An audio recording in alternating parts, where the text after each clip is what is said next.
just 2 days. Graham Nolan's return to Monster Island.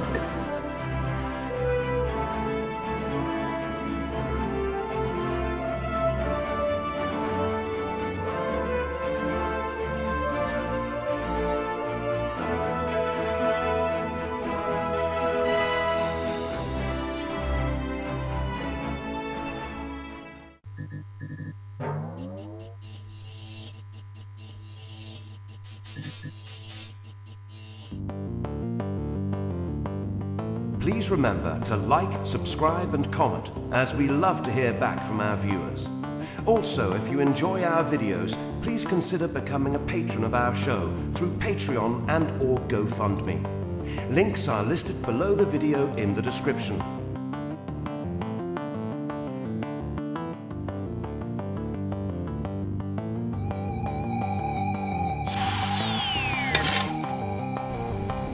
From the deepest, darkest recesses of Dangerous Nerds headquarters, Keith Moncrief and Gerry Kissell.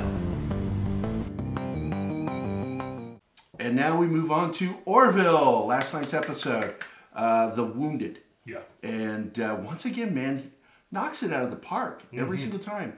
He outdoes Star Trek with his episodes. Seth MacFarlane's just, seriously, he is meticulously put together an incredible series, great people working on it behind the scenes, really talented people in your crew and in your cast. This is the way to do it. He is Ronald D. Moore if Ronald D. Moore had a sense of humor. Because Seth has the same kind of Star Trek mind as Moore had. Yeah. And of course, Moore is the person that I've touted. I don't know how you feel about it, but I'm sure you agree with me. He would be the person to bring back to Star Trek to save Discovery. Yeah. And save all of it. Because he did that before. Saved all 3 iterations of Star Trek except for Enterprise. Because that was done behind his back. So, but Orville's episode last night was really good. Solid story again. The writing on there just kind of blows me away just how good it is. Yeah. Because, you know, we all expected it to be this comedy. Yeah. And yeah, there's funny stuff in it, but there was funny stuff in Star Trek Next Generation and Deep Space Nine. To me, it's just maybe a little cruder form of humor. Well, I would firmly expect a show like the Orville to be something that would be the kind of show that would hire the writers from Gilmore Girls and not on something like Discovery, which actually did hire writers from Gilmore Girls. And with Orville, and I agree with you on the Gilmore Girls. Yeah. With Orville, he's really developed some good characters. Isaac, surprisingly, is just out of the box one of the best characters on the show. Yeah. They focused a little bit too much attention on oh, I just forgot his name, the big alien that's Bortus. Bortus. Yeah. That, I mean, we got what, 3 back-to-back episodes with him, and it's like, come on, man. Another Bortus-centric episode for the rest of this season, because we got so much Bortus early on. But still, I look back on those episodes, and really, other than the mistake of making a C story an A story and putting what should have been the A story all the way to the back of the C story with his porn addiction episode, the arrangement of what was the important story was off. Yeah. And that's why you had such a kind of a negative reaction to that episode. Yeah. But since then, they've just been nailing it. And this, you know, the 2-parter with Isaac's home world, and of course this last night's episode, just really good writing. And we get to see what's going to happen with what are they called? The Krill? Is that what they're called? Yeah. Interesting creatures, and I'm not sure who they're based on. You know, because someone said, "Oh, they're Republicans." This is religious right, and I'm like going, "No, really." There's a lot of Middle East kind of belief system of the Islam kind of thing to them. Yeah. And so I see a little bit of that. There's a little bit of everything in those creatures. Which is as it should be. It shouldn't be Star Trek should not completely replicate the cultures that we're talking about, but give you enough in there to where you're able to pull in and get something from it. Yeah.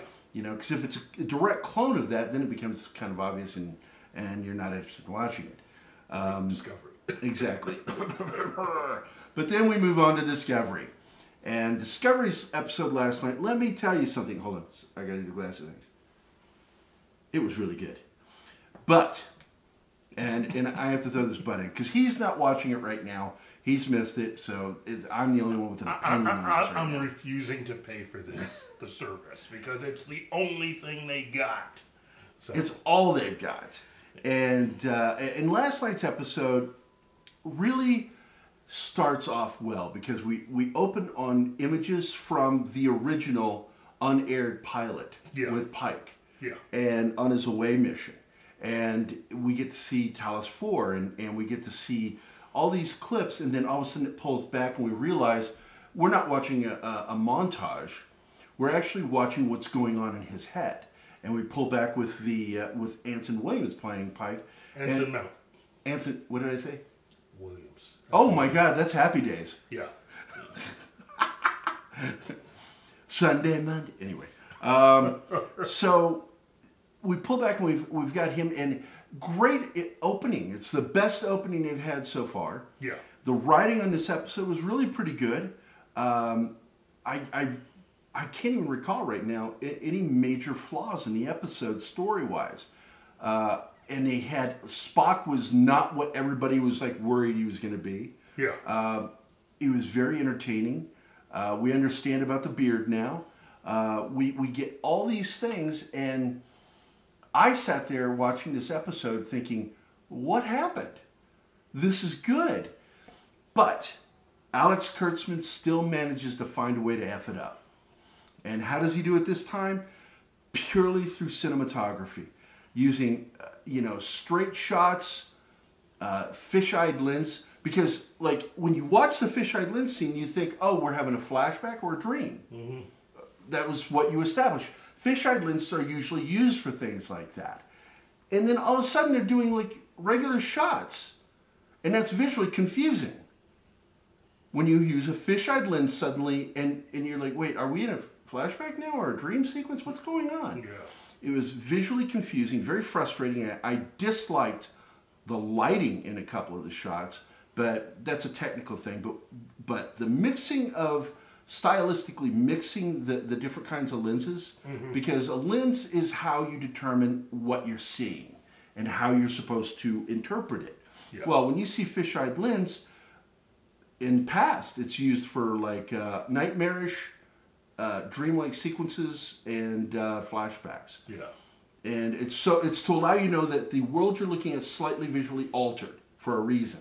And to make mistakes like that with a series that, well, Discovery is the most expensive per episode Star Trek series in the entire history of any Star Trek series. And to be having problems like that is, again, it's ridiculous, especially going into the second season. Yeah, part of my list of things that I don't find appealing about the show. Now, I know Alex Kurtzman came up with J.J. Abrams. I get it. But he cannot be so detached and disconnected from fandom to not know that the fans of Star Trek hated the lens flares. And there were so many lens flares in this episode that I was just like, where's that light even coming from? Why are we still doing this? Alex Kurtzman, dude, I don't want to hate you. I really don't. So stop doing stuff that makes me hate you. And it's not just me. It's millions of other fans just like me that hate you because you keep doing things that we hate. Discovery could be really good. And last night proves it. Last night was a good episode. And it was a Pike-centric episode. Very good. He was very Captain Picardish. Yeah. And, you got to watch it with me. So, I'm telling you right now, they're onto something. And Pike needs to be the central character. And I believe what we're doing right now, what we're seeing, is the effects of knowing that CBS is going to reunify with Paramount. Yeah. And so we're going to be seeing more classic Star Trek tropes being brought back in. Well, I think ultimately what this show, if and when Paramount does come back into the picture, I think a lot of things are going to change for Discovery, including the fact that once the Paramount people are back in charge, they're going to take a look at all this and go, yeah, this doesn't work. Discovery, in my opinion, will still exist. The ships, the costumes, even some of the characters. But they're going to probably take the whole thing and move it to where it should belong, which is the future. This entire show matches nothing of the time period that's a part of. And that I think eventually they're just going to, Paramount will come in and remove the show and place it where it belongs, which is Discovery as a show should exist within the maybe 5, 6, maybe even 10 years after the events of the last Star Trek film. Yeah, the last Star Trek, Next Generation. Yeah. Yeah. So, yeah, because we were talking about that the other night on the phone. Yeah, we actually talked to each other outside of the show. Yeah. What I find interesting about that idea is because it matches what's going on with the show right now with the time travel of the Red Angel, which my theory is, and I could be wrong, I think that it is Michael Burnham traveling through time. I actually believe that she doesn't belong in the universe. And we got a little bit in that last night's episode, where it shows that she was supposed to die. Yeah. And we find out that she didn't die. And I'm not going to say anything. You got to watch it. And I think it's Wesley Crusher. Shut up, Wesley. I think that's Wesley Crusher as the Red Angel.